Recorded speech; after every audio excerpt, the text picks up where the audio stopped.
আজকের পর্বে সগর পুত্রদের মৃত্যু এবং গঙ্গার অবতরণ। যুধিষ্ঠির জিজ্ঞাসা করলেন, ব্রাহ্মণ, সমুদ্র জলপূর্ণ করতে ভগীরথের পূর্বপুরুষেরা কীভাবে উপলক্ষ হলেন? ভগীরথ কী করে সমুদ্রকে জলপূর্ণ করলেন সেই কাহিনী সবিস্তারে শুনতে ইচ্ছা করি। মহর্ষি লোমশ বললেন, রাজন, ইক্ষ্বাকু বংশে সগর নামে এক রাজা ছিলেন। তিনি ছিলেন অত্যন্ত রূপবান, বলবান, প্রতাপশালী এবং পরাক্রমী। তার দুই স্ত্রী ছিলেন, বৈদর্ভী এবং শৈব্যা। স্ত্রীদের সঙ্গে নিয়ে তিনি কৈলাস পর্বতে গিয়ে যোগ অভ্যাসের সাহায্যে অত্যন্ত কঠিন তপস্যায় রত হলেন। কিছুকাল তপস্যা করার পর তিনি ত্রিপুরনাশক ত্রিনয়ন ভগবান শঙ্করের দর্শন লাভ করলেন। তিনি দুই রানীকে নিয়ে ভগবানের শ্রীচরণে প্রণাম জানিয়ে পুত্রের জন্য প্রার্থনা করলেন। শ্রী মহাদেব প্রসন্ন হয়ে রাজা রানীদের বললেন, রাজন, তুমি যে বর প্রার্থনা করেছ তার প্রভাবে তোমার এক রানীর গর্ভে অত্যন্ত অহংকারী এবং শক্তিশালী 60,000 পুত্র জন্ম নেবে, কিন্তু তারা একসঙ্গে সকলেই বিনাশপ্রাপ্ত হবে। আর দ্বিতীয় রানীর গর্ভে বংশ রক্ষাকারী একটিমাত্র বীরপুত্র জন্মগ্রহণ করবে। এই বলে ভগবান রুদ্র তখনই অন্তর্হিত হলেন। রাজা সগর আনন্দিত মনে রানীদের নিয়ে প্রাসাদে ফিরে এলেন। সময় মতো বৈদর্ভী এবং শৈব্যা গর্ভধারণ করলেন।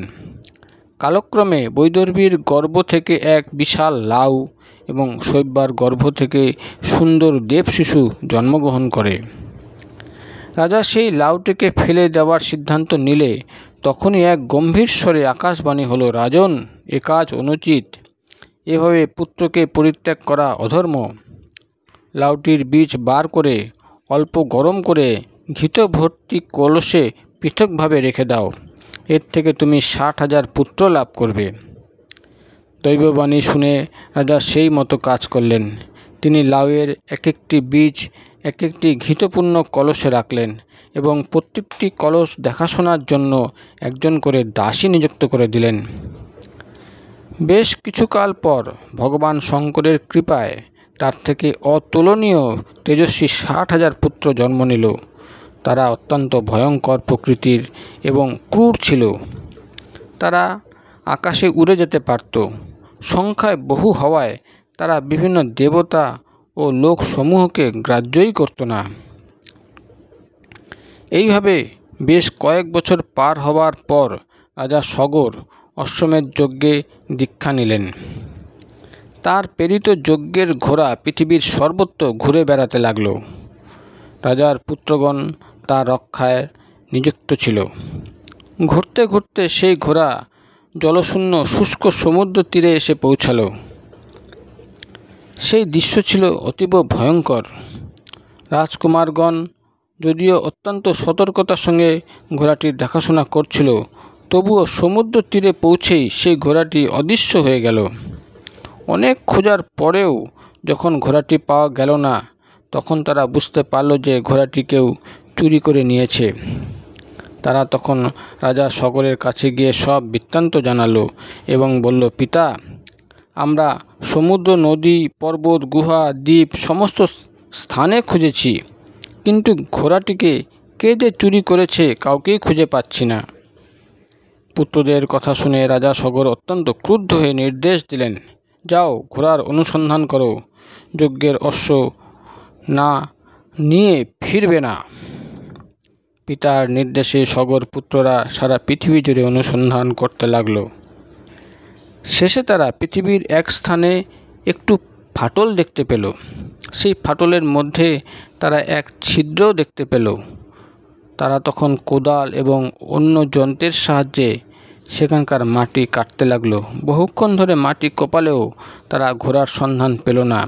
তাতে তারা আরও ক্রুদ্ধ হয়ে উঠল এবং ঈশান কোণ ধরে পাতাল পর্যন্ত মাটি কেটে ফেলল। সেখানে তারা দেখতে পেল যে তাদের ঘোড়াটি বিচরণ করছে, আর তার কাছে অতুলনীয় তেজসম্পন্ন মহাত্মা কপিল বসে রয়েছেন।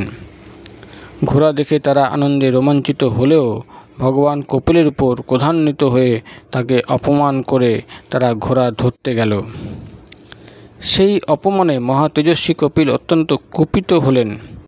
তিনি ক্রোধে চক্ষু রক্তবর্ণ করে তাদের দিকে দৃষ্টিপাত করলে সেই মন্দবুদ্ধি সগরপুত্ররা ভস্ম হয়ে গেল। তাদের ভস্মীভূত হতে দেখে দেবশ্রী নারদ সগর রাজার কাছে এসে সমস্ত বৃত্তান্ত জানালেন। দেবশ্রী নারদের কথায় মুহূর্তের জন্য রাজা বিষণ্ণ হয়ে পড়লেও পরক্ষণেই তার মহাদেবের কথা স্মরণ হলো। তিনি তখন অসামঞ্জস্যের পুত্র এবং তার নাতি অংশুমানকে ডেকে বললেন, পুত্র, আমার অতুলনীয় তেজস্বী 60,000 পুত্র আমারই জন্য মহর্ষি কপিলের তেজে ভস্মীভূত হয়ে গেছে এবং আমি ধর্মরক্ষা ও প্রজাদের হিতার্থে তোমার পিতাকেও পরিত্যাগ করেছি। যুধিষ্ঠির জিজ্ঞাসা করলেন, তপোধন মহর্ষি লোমশ, রাজাদের মধ্যে শ্রেষ্ঠ সগর তার পুত্রকে কেন ত্যাগ করেছিলেন?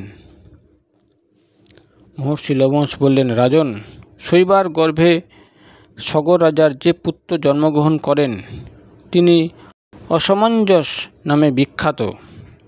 নগরবাসীদের নিরীহ ছোট ছোট ছেলেদের ঘাড় ধরে তিনি নদীতে ফেলে দিতেন। চিৎকার কান্নাকাটি করলেও কেউ রক্ষা পেত না। এতে নগরবাসীরা ভয় ও দুঃখে ব্যাকুল হয়ে একদিন রাজা সগরের কাছে গিয়ে হাত জোর করে বললেন, মহারাজ, আপনি শত্রুর আক্রমণজনিত সংকট থেকে আমাদের রক্ষা করতে সমর্থ। সুতরাং বিষম পরিস্থিতিতে যে ঘোর সংকট উপস্থিত হয়েছে তার থেকে আমাদের রক্ষা করুন। পুরবাসীদের কথা শুনে মহারাজ সগর মুহূর্তকাল বিষণ্ণ হয়ে রইলেন। তারপর মন্ত্রীকে ডেকে বললেন, আমার মঙ্গলকারী একটি কাজ আপনাকে করতে হবে। এই মুহূর্তে আমার পুত্র অসামঞ্জস্যকে নগর থেকে বার করে দিন। রাজার নির্দেশ অনুসারে মন্ত্রী তৎক্ষণাৎ তাই করল। মহাত্মা সগর এইভাবে পুরবাসীদের হিতার্থে তার পুত্রকে নগর থেকে বার করে দিলেন। সগর রাজা অংশুমানকে বললেন, পুত্র, তোমার পিতাকে আমি নগর থেকে বার করে দিয়েছি। আমার অন্য পুত্ররা ভস্ম হয়ে গেছে, যজ্ঞের ঘোড়াও পাওয়া যাচ্ছে না। আমার মনে তাই বড় দুঃখ হচ্ছে। তুমি কোনো প্রকারে ঘোড়া খুঁজে নিয়ে এসো, যাতে আমি যজ্ঞ সম্পূর্ণ করে স্বর্গে যেতে পারি। সগরের কথায় দুঃখিত চিত্তে অংশুমান সেই স্থানে এলেন যেখানে মাটি খুঁড়ে সমুদ্রে যাওয়ার রাস্তা করা হয়েছিল।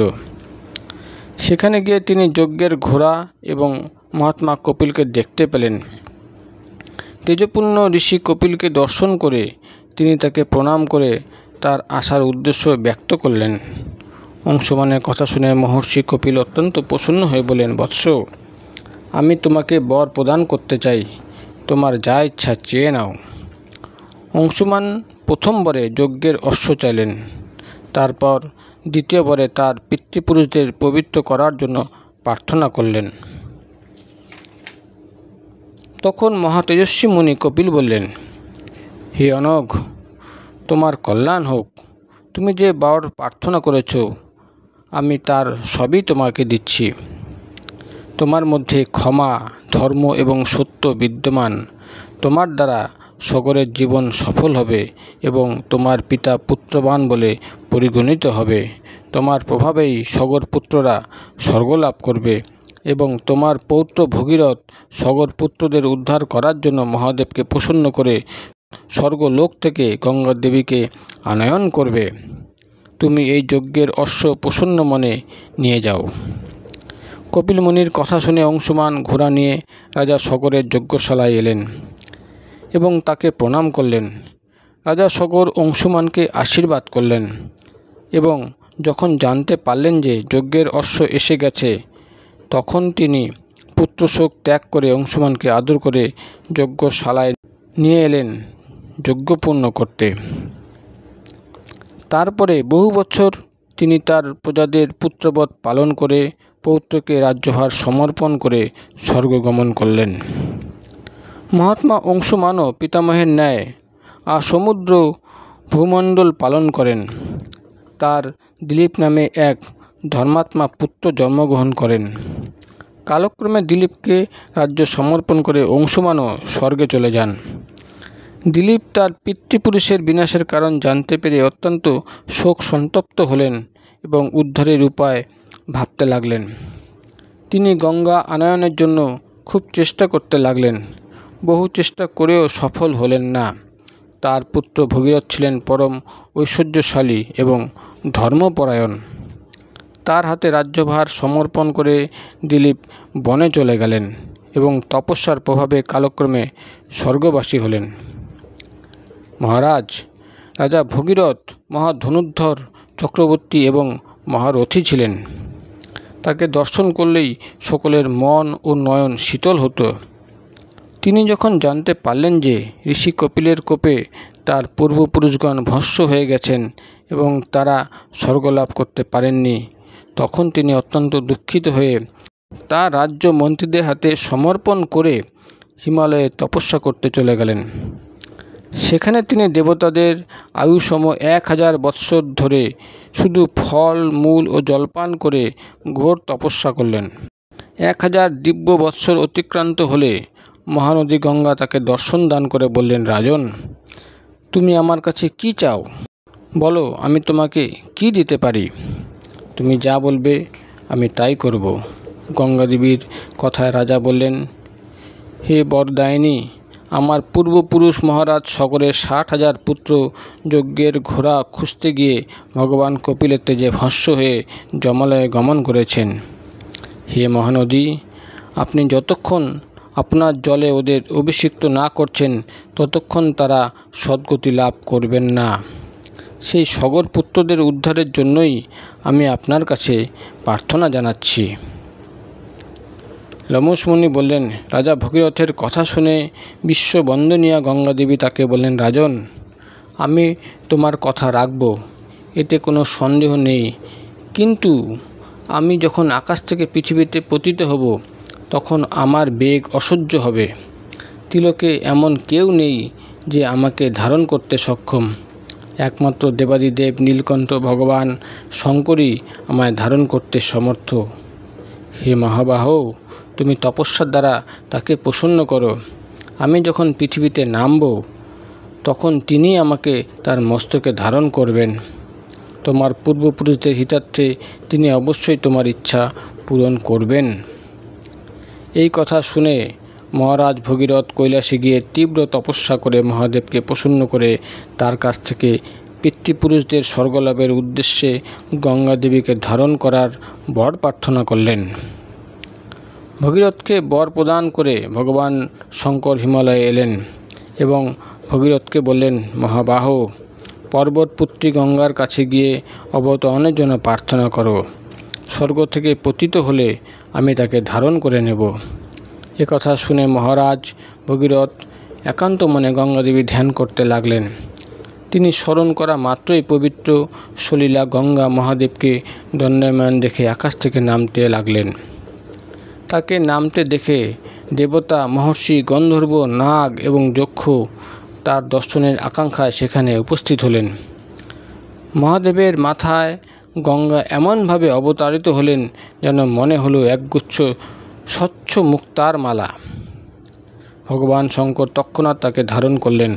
তখন গঙ্গা দেবী ভগীরথকে বললেন, রাজন, আমি তোমার জন্যই পৃথিবীতে এসেছি। এখন বলো, আমি কোন পথ দিয়ে যাব? তাই শুনে রাজা যেখানে তার পূর্বপুরুষদের শরীর ভস্ম হয়েছিল তাকে সেখানে নিয়ে এলেন। গঙ্গার জলে সমুদ্র পুনরায় ভরে গেল। রাজা ভগীরথ তাকে কন্যা বলে মেনে নিলেন। তারপর সফল মনোরথ হলে তিনি গঙ্গা জলে তার পূর্বপুরুষদের শ্রাদ্ধ তর্পণ করলেন। এইভাবে গঙ্গা যেভাবে সমুদ্রকে পরিপূর্ণ করার জন্য পৃথিবীতে পদার্পণ করলেন তার সম্পূর্ণ বৃত্তান্ত আমি তোমাকে শোনালাম। এর পরের পর্বে ঋষ্যশৃঙ্গের চরিত্র আপনাদের গল্পের আকারে পড়ে শোনানো হবে।